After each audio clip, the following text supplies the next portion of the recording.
We were told 3 partial meltdowns, don't worry about it. Now we know it was 100% core melt in all 3 reactors.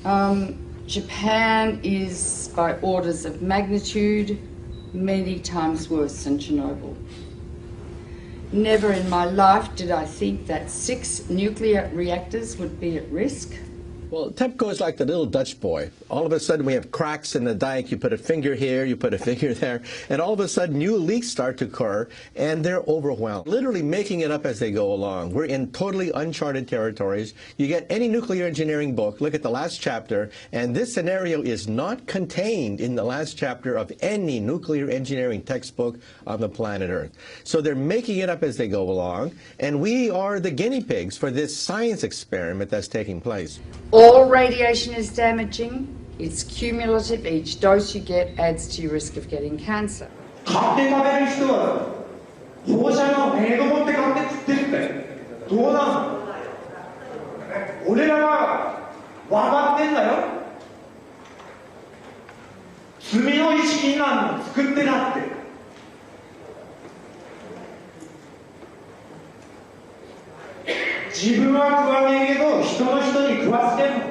Within days of the Fukushima Daiichi catastrophe beginning, we were getting fallout coming down in rain in the United States, not in insignificant quantities. And also, of course, the seafood, not only does the ocean's currents bring the radioactivity this way, but also the sea life itself, the bluefin tuna, migrated from Japan to North America and carried the radioactive cesium in its flesh over here. Wow, not a good time to be eating tuna. The food chain remains contaminated for hundreds or thousands of years, and we'll start seeing lung cancer and leukemia, I think 2 to 5 years from now. And then solid cancers will start appearing 15 to 60, 70 years later. So the ace up the sleeve of the nuclear industry is the incubation time for cancer. It takes a long time for cancers to develop once you have inhaled or been exposed to these radioactive elements. And no cancer identifies its origin. And so there is already a level of cancer in society, but it's going to increase dramatically. The problem is not really under control. It will not be under control for, it's estimated, between 40 and 100 years from now. There's no way to clean it up. They say 40 years, but they can't clean it up. They can't. And the site's still unstable and vulnerable to natural disasters. If there is another earthquake, a serious one, 6, 7, 8, or 9 magnitude, that would rattle all these 1,060 tanks. It would rattle the damaged cores, spent fuel, whose structures have already weakened. Yes. That's a potential very, very serious threat. Approximately 300 tons of water was filtering through the site until early this month, becoming laced with radioactive materials and then seeping into the sea. Another factor is the ever-increasing amount of water accumulating inside damaged infrastructure. Once it makes its way into reactor buildings, it mixes with radioactive isotopes. For months, TEPCO workers have been pumping up 400 tons of water every day and storing it in tanks on site. There's 1,060 tanks, stainless steel water tanks, that are holding the water which they keep pumping into the damaged reactors and the spent fuel storage pools. From the air, the scale of the problems at Fukushima become clear. The growing mass of storage tanks now dwarfs the plant itself. More than 1 million tons of highly radioactive water is now stored here. But the tanks have been hastily built. They're made of steel plates, bolted together, rather than welded. Last week, workers detected a major leak in one of those tanks. About 300 tons of water escaped, releasing several quadrillion becquerels of radioactive particles. Experts have often pointed out how vulnerable they are to damage. The tanks, though, have been put together very quickly. There's no guarantee they'll last. Their seals are made of rubber, and the joints and bolts are corroding, and they may last not more than 5 years. So the tank farm has grown dramatically, and it's on the hill. Of course, the problem is because it's on the hill, the water flows down, and if there's an earthquake, all of these pipes are held together with plastic piping, not much different than what you've got on a swimming pool.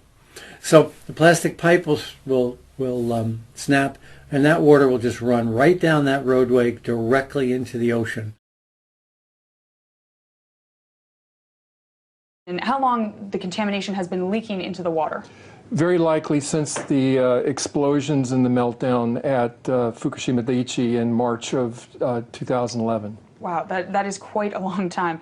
Now, how much and what sort of radiation is leaking into the Pacific? I know there's all different types, so if you can explain that in a little detail. Well, clearly what we've seen now is the movement of radioactive hydrogen, tritium, which is a mobile radioactive isotope, but clearly radioactive cesium, 134, 137, strontium-90. We're seeing a full range of radioactive contaminants now moving, which indicate that the damaged cores of these reactors, the meltdowns themselves, are now contributing to the contamination of the Pacific Ocean and groundwater that's moving at about a rate of 300 to 400 metric tons per day. So that radiation has been leaking into the water and polluting the fish continuously for the last 2 years.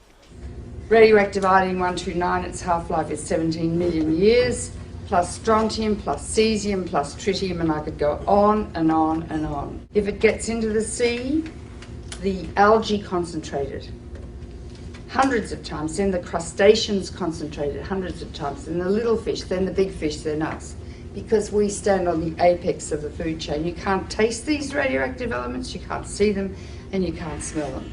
They're silent. This graphic shows the gradual contamination of the Pacific Ocean due to leaks of radioactive water from the crippled Fukushima nuclear plant in Japan. The simulation, which was run by a German marine research institute, shows the entire Pacific waters being polluted by radioactive water in just 6 years. The fuel core of Unit 4 at the Fukushima Daiichi nuclear plant. More than 1,500 fuel rods sit in a damaged storage pool 30 metres above ground. Yeah, the amount of radioactivity in the rods themselves is about 14,000 times that of the Hiroshima bomb. We are dealing with diabolical energy. E equals mc squared. It's the energy that blows up nuclear bombs. Einstein said, nuclear power is a hell of a way to boil water. They need to remove those fuel rods from the pool because if there's another earthquake, Building 4 would go down probably, and all those fuel rods would be exposed to the air and they would burn, and they would release 10 times more radiation or cesium than was released at Chernobyl, huge amounts, and pollute much of Japan and the Northern Hemisphere. So we're in a nuclear crisis at the moment. If there's another earthquake and Building 4 collapses, which contains the cooling pool with fresh fuel, I'm going to evacuate my family from Boston. So they've put a crane on top of that building, which is shaky anyway, and they're going to lift the fuel assemblies out one by one with the crane, and it will be done manually. Normally, those rods are removed by computer control with millimetres to spare. It's a very delicate operation. The fuel rods must be kept submerged and must not touch each other or break. Nuclear experts warn any mishaps could cause an explosion many times worse than that one here in March 2011. Because if several rods touch each other, you could reach criticality and the whole fuel pool could go critical. Or if the rods break as they're being lifted out, large amounts of radiation would escape from the rods and the area would have to be evacuated, meaning that if the area is evacuated, the continuous operation of cooling 5 spent fuel pools and 3 melted cores would stop. Need I go on?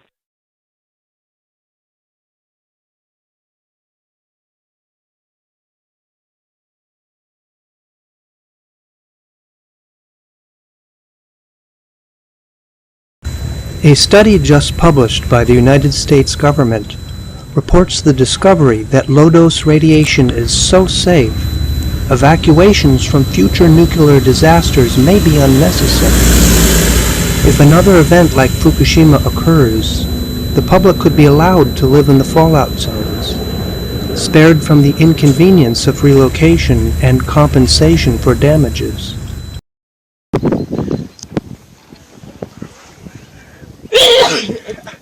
Excuse me, is that on your video? Yeah. I'll probably put music over it. Go ahead and shoot it.